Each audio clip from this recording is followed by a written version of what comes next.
Sesungguhnya Rasul Shallallahu Alaihi Wasallam adalah parameter tertinggi, timbangan tertinggi. Segala sesuatu ditimbang dengan parameter beliau. Segala sesuatu ditimbang dengan standar beliau. Semua yang beliau lakukan dan semua yang ada dalam diri beliau itu semua parameter, baik akhlak beliau, sejarah kehidupan beliau, petunjuk beliau, itu semua parameter. Fama wafaqaha fahuwal haqq. Apabila sebuah hal atau sebuah sikap sesuai dengan apa yang ada dalam diri beliau, maka itulah kebenaran. Dan apa yang menyelisihi beliau, itulah kebatilan. Apa maksudnya Al-Imam Ibnu Jama'ah memasukkan riwayat ini ke dalam bab tersebut? Maksudnya, Al-Imam Ibnu Jama'ah ingin menjelaskan kepada kita bahwa kalau ingin mengikuti sunnah Rasul, ikutilah secara kafah, secara totalitas, jangan secara parsial.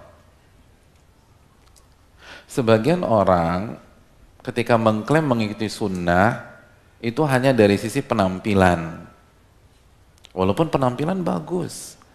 Hanya dari sisi sholat, shollu kama ra'aitumuni usolli, sholatlah kalian sebagaimana kalian melihat aku sholat.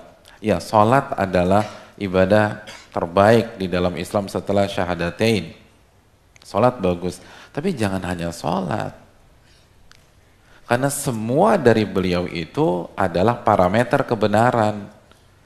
Selain sholat, zikir, penampilan, janggut misalnya, cingkrang, atau hijab, atau cadar, akhlaknya juga harus ikut Nabi SAW. Adabnya harus mengikut dan berkiblat kepada Nabi SAW. Itu baru mengikuti sunnah secara kafah, secara komprehensif. Jadi kalau sholat ngikuti Nabi, lisannya juga harus berusaha mengikuti Nabi SAW. Kalau hajinya, manasiknya, khudhu anni manasikakum, ambillah dariku manasik haji kalian, pemilihan katanya juga harus mengikuti Nabi SAW. Manajemen emosinya juga harus mengikuti Nabi SAW. Nggak bapernya juga harus mengikuti Nabi SAW. Semua harus ngikutin Nabi, nggak boleh setengah-setengah. Itu maksud Sufyan bin Uyainah. Makanya kan akhlak beliau, sirah perjalanan beliau, gimana sih sirah perjalanan beliau di Mekah? Gimana beliau sabar ditimpukin, bayangkan, ditimpukin di Taif. Dan malaikat siap mengeksekusi itu penduduk Taif. Apa kata beliau? Gak usah. Aku masih berharap semoga dari sulbi-sulbi mereka lahir generasi yang mentauhidkan Allah dan tidak mensyirikkan kepada Allah Subhanahu wa taala sesuatu apapun. Atau bisa begitu? Kita bisa begitu, ditimpukin nih. Ya Allah. Nah itu tuh dilatih hadirin. Gimana nggak dendaman? Gimana punya akhlak gampang maafin orang? Katanya kan sunnah Nabi. Ini sunnah Nabi ini.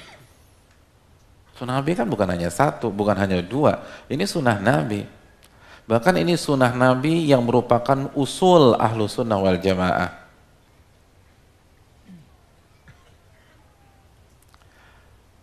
Sunnah Nabi yang merupakan prinsip ahlu sunnah wal jamaah. Sebagaimana yang disebutkan oleh Syekhul Islam Ibnu Taimiyah di dalam kitab Al-Aqidah Wasithiyah.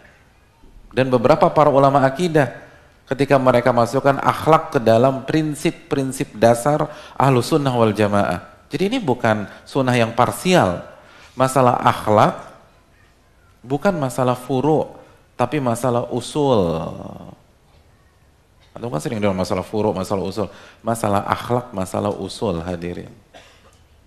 Bukan saya mengatakan, Al-Imam Ahmad bin Abdul Halim dan para ulama-ulama yang lain.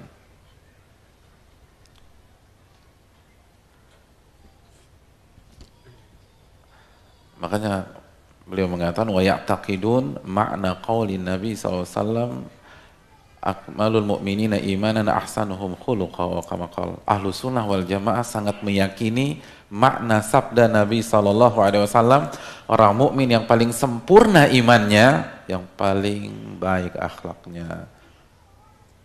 Saya benar-benar yakin tuh bahwa akhlak yang mulia itu adalah parameter keimanan. Oleh karena itu, hadirin yang dirahmati oleh Allah, kalau kita mengaku ahlu sunnah wal jamaah, kalau kita mengaku mengikuti sunnah Nabi SAW, kita harus belajar adab. Ini masalah prinsip, masalah pokok, dan di buku ini kita langsung dengar ucapan para imam. Ini udah bukan ucapan para ustadz, ini ucapan para imam. Imam yang diakui seluruh dunia. Jadikan Nabi sebagai kiblat, sebagai parameter, dan jangan hanya dari beberapa ibadah aja, jangan hanya dari beberapa penampilan, khuluq, sirah, dan petunjuk beliau sallallahu alaihi wasallam. Alhamdulillahi rabbil alamin.